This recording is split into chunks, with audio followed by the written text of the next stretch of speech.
Oh, throw a hot water bottle in your sleeping bag. No, that's foolish. It got quite chilly last night, probably negative. Leave this beautiful area.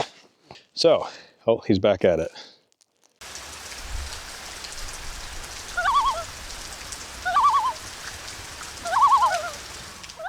Hey, what's going on, everybody? Welcome back to the channel. Today's episode is another recap on a recent camping trip on my other channel. As you guys can see, I'm being blinded by the sunlight right now. It is extremely sunny, and I'm up on a hill area. As you guys can see, the tent back there, sleeping bags drying out. Beautiful elevated landscape last night, a night full of stars. It got frosty, I'm not gonna lie. It got a little cold, but I was totally warm, engulfed in a ton of goose down jacket, down sleeping bag, beautiful sleeping pad, totally warm. Check this out. All right, so giving you guys a walk up to the tent. Right now, I've got my down bag out here drying out, getting a little bit of the frost off the foot box, which is actually working really nicely. You guys can see a bit of the frost kind of shimmering in the light there on the tent. It got quite chilly last night, probably -1, -2. Nothing major, but the gap down on the bottom of the tent, all that wind coming in, it definitely felt a little bit colder. Now this tent has a 4-season inner, as you guys can see right there. So the wind doesn't really come through, but you could definitely feel it every time I had to crack the door to reach out and grab a drink or grab some food or do a little bit of film work. You could definitely feel the coldness in the air. So that is this morning's situation. Gonna let all of that kind of air dry a little bit in the sun. Now this entire area was frost covered. And I mean, all of this vegetation was just glistening in frost early this morning when I got up for photos. Sadly, it has melted off. As soon as the sun came up, it melted. So I've got my camera here drying out, or warming up in the sun, I should say. It's still cold. It's probably about, I don't know, maybe +1 degree Celsius right now. Not terribly warm, but much warmer than freezing for sure. You guys come over here to this puddle. You probably make out 1 or 2 shards of ice still in here. Maybe a couple small pieces of ice, not a lot. This stuff is melting really quickly. But this puddle was frozen when I got up this morning, and I walked right out to that rock point and had an epic sunrise coffee, a little bit of a drone flight. Pretty awesome. So right now, still kind of early. I mean, the sun literally just came up about 20 minutes ago, so very bright. Walking directly into it. Being up here exposed, if you don't have the right gear, you're going to be miserable.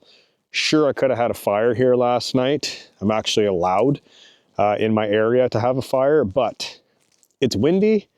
It's just not worth it. I mean, like, what if something does blow in the bushes and create a forest fire? You're going to ruin this entire area. It's just not responsible. It's not worth it. So bringing the proper gear.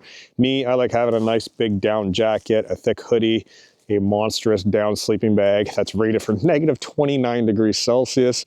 That's the Nemo Sonic bag, if anybody's wondering. Way overkill. But the bonus with that is I can unzip it and wear it like a top quilt or a blanket.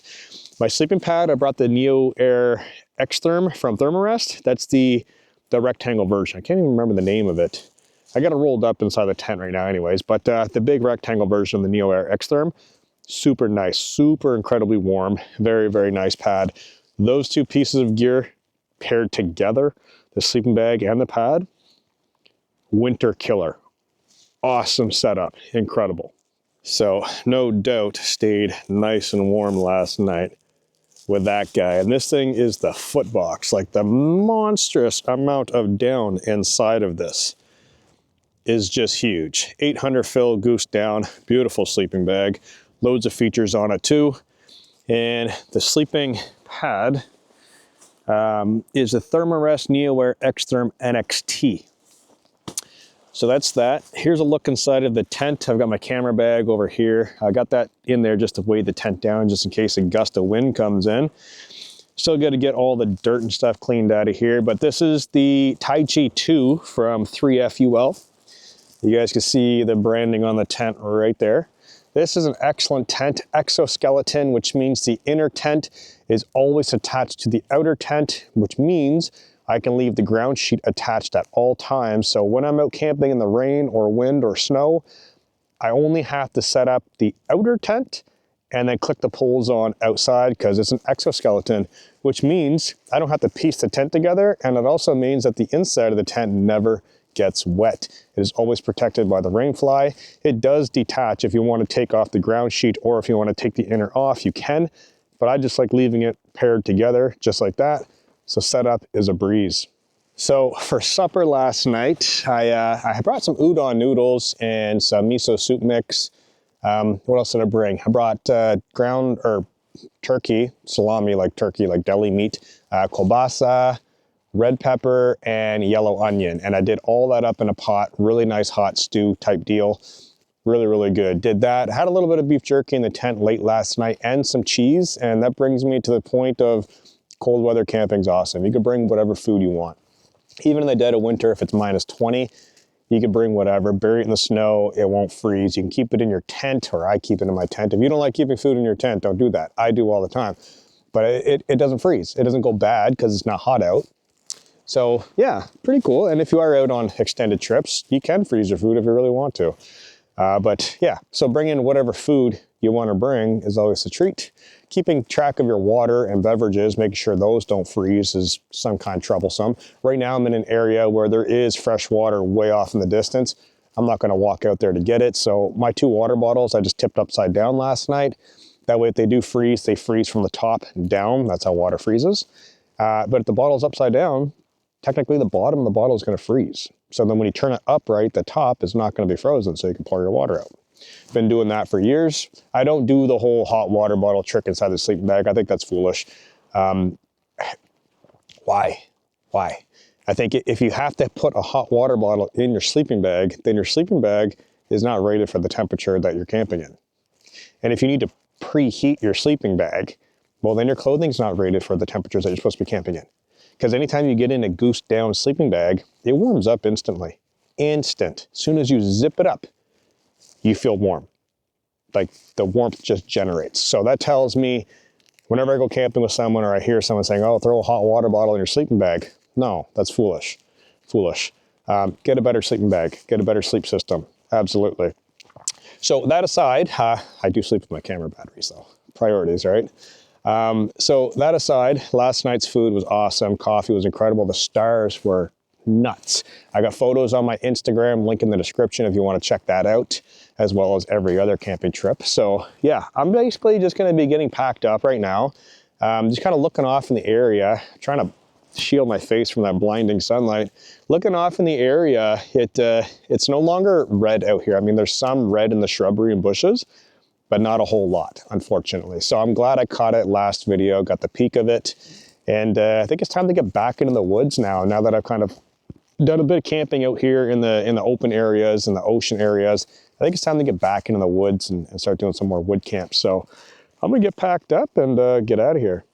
All right, guys, so just got the tent and everything packed up.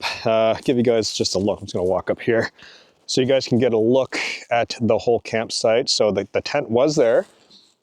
Boomer's rolling in it right now for some reason. I don't know what he's doing. Oh, he's done.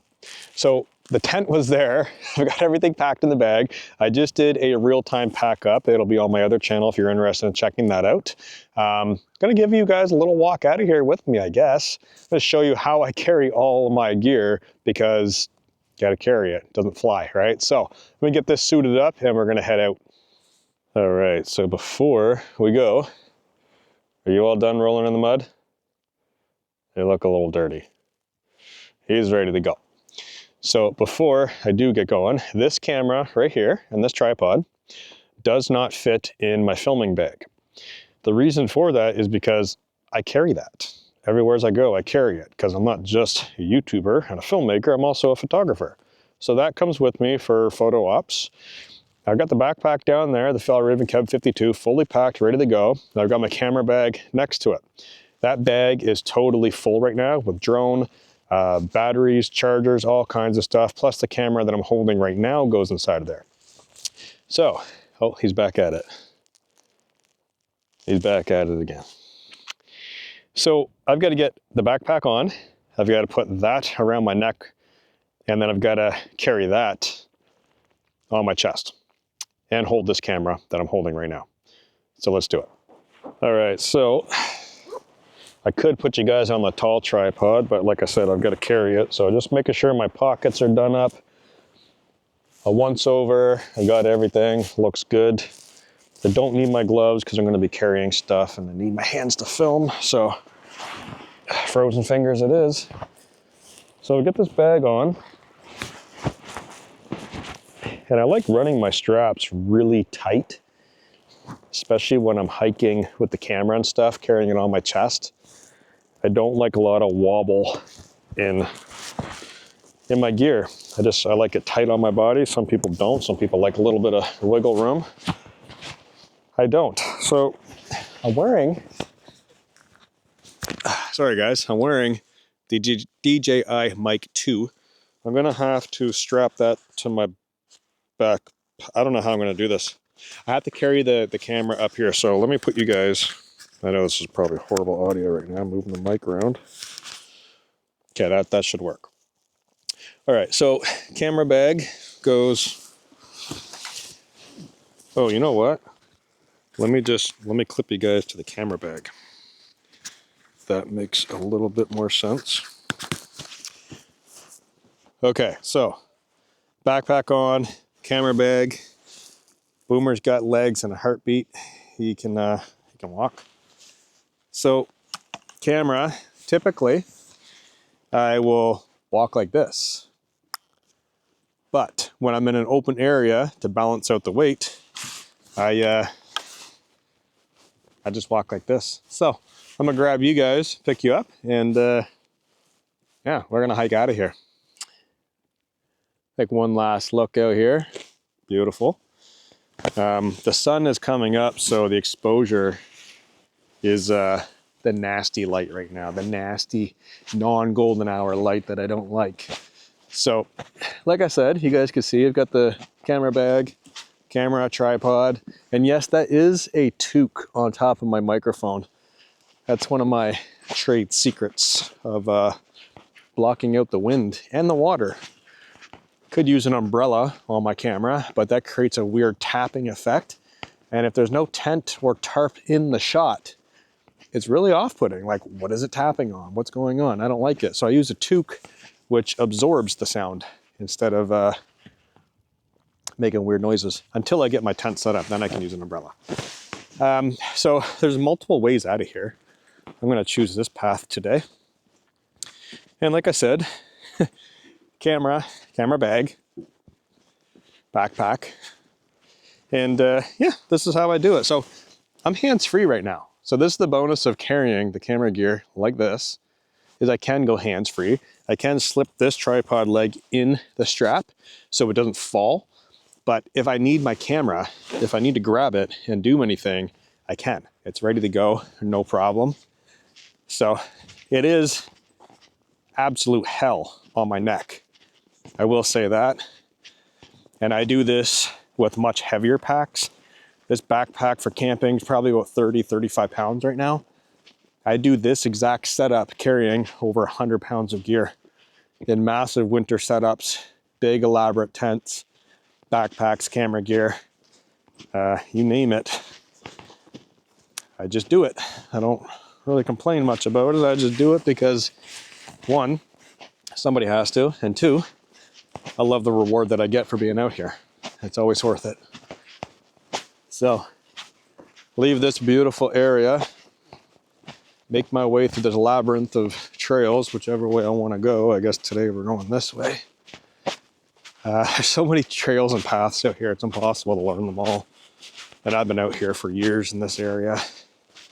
Always a different path, always a different trail. So yeah, I'm gonna get out of here.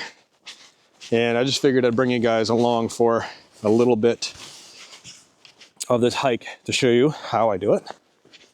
And yeah, I'm gonna wrap this video up right here. If you guys have any questions, oh, there's a lot of frost right there. Hold on, check this out. Okay, so coming through here, Not sure how well that's picking up, but there's a lot of frost all up through there. So some of these shaded areas are still, I could feel it on my ankles too. Ooh, just stepping in here, a lot colder. Cold air settled in. But yeah, some of this frost is actually pretty big. It's kind of interesting. So I'm gonna wrap the video up right here. Check out the links in the description for the actual camping video to this. And yeah, I'll see you guys in the next one.